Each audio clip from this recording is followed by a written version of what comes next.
पालने वाले की सिफात उसके अंदर होती हैं। आसान, यानी आपको शॉर्टकट बता रहा हूं, जब जवान रिश्ते के लिए जाए। पहली सिफत मुस्लिम, दूसरी सिफत मोमिन, तीसरी सिफत कानित, मतलब खाजे भी हो।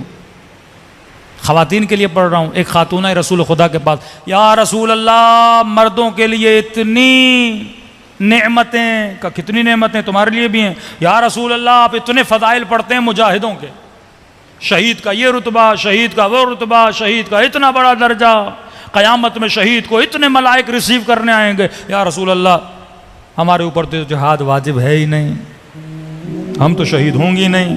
जब शहीद नहीं होंगी तो ये कैसा इंसाफ है, अल्लाह ने हमें महरूम किया। कहा उनका जिहाद और है, तेरा जिहाद और है। मैदान जंग में जाकर लड़ना ये मर्द का जिहाद है। और फरमाया घर के अंदर लड़ना नहीं, घर के अंदर सब्र करना ये औरत का जिहाद है। आज उल्टा है, वो लड़के जिहाद करती हैं। सब्र करना, शोहर बदतमीज है, भाई यही तो तेरा जिहाद है, सब्र कर। मर्द मैदान जंग में तीर खाता है, गोलियां खाता है, बदन कटता है। तेरी भी शादी होती है, कभी नंद की बातें सुननी पड़ती हैं, कभी सास की सुननी पड़ती हैं, कभी इस मर्द की बदअखलाकी सुननी पड़ती है। सब्र, यही तो तीर है ना जो तेरी तरफ आ रहे हैं। इनको तीर समझ के अपने वजूद पे लो और कहो खुदा मैं क्या कर रही हूँ, सब्र कर रही हूँ। फिर सैयदा फरमाती जब मर जाएगी इसे शहीद का रुतबा दिया जाएगा। औरत का जिहाद शोहरदारी, बेहतरीन शोहरदारी करेगी, सब्र करेगी, बेटी को सब्र सिखाएगी। लेकिन अगर यही माँ शोहर को गालियां दे और बेटी सुने और ये बेटी बड़ी हो जाए और जब शोहर के घर जाएगी वो भी वही काम करेगी ना जो माँ ने किए थे, ये तेरा जिहाद है। अब ये नहीं कि मर्द बोले तेरा जिहाद है तो ले तीर में दे रहा हूं तुझे, ऐसा भी नहीं है। हाँ? औरत का काम है सब्र करना, और साबिरा बीवी खुदा तुझे दे तो तेरा काम है शुक्र करना। हाँ? ईमान के दो पर है ना, एक सब्र का पर, एक शुक्र का पर। सब्र कर। एक जगह हमारे उस्ताद मजलिस पढ़ने गए, मजलिस पढ़ी, भाई एक मुज्तहिद थे, उसकी बीवी बड़ी बदतमीज़ थी, लोगों के सामने बदतमीज़ी की। उसके भाई ने बड़ी गैरत की, का तू बड़ा अजीब शोहर है, मेरी बीवी होती मैं तलाक दे देता, तुझे तो गुस्सा भी नहीं आता। जायज़ गुस्सा, नाजायज़ गुस्सा।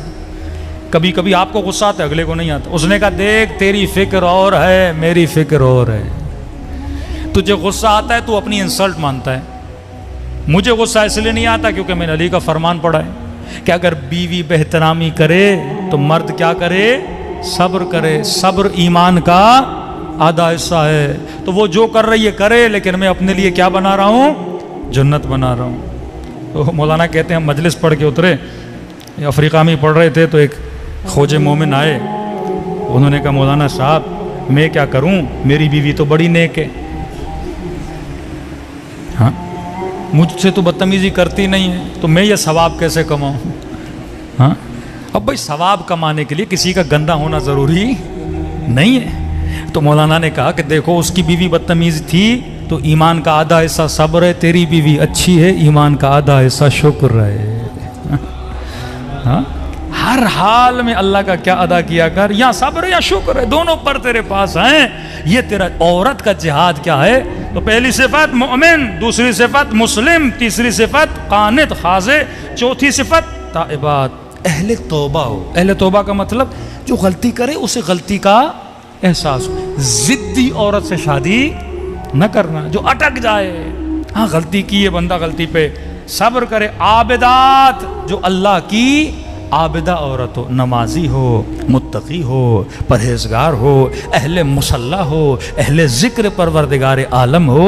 क्योंकि शिकम में 9 महीना इसने एक बच्चे को पालना है। अब शिकम में बच्चा है, अगर यह आबिद नहीं होगी, इबादत नहीं करेगी, बच्चे पर असर कैसे पड़ेगा। तारीख़ इंसानियत का, आज के ज़माने का सबसे छोटा हाफिज़ कुरान मोहम्मद हुसैन तबातबाई, जिसने 4 साल में पूरा कुरान हिफ्ज़ किया। तो ये कमाल किसका था, मोहम्मद हुसैन तबातबाई का नहीं था, ये उसकी माँ का कमाल था। लोगों ने कहा बच्चा पढ़ना नहीं जानता, हाफिज कुरान कैसे बना। कि जब ये मेरी शिकम में होता था, या मैं कुरान पढ़ती थी या मैं कुरान सुनती थी।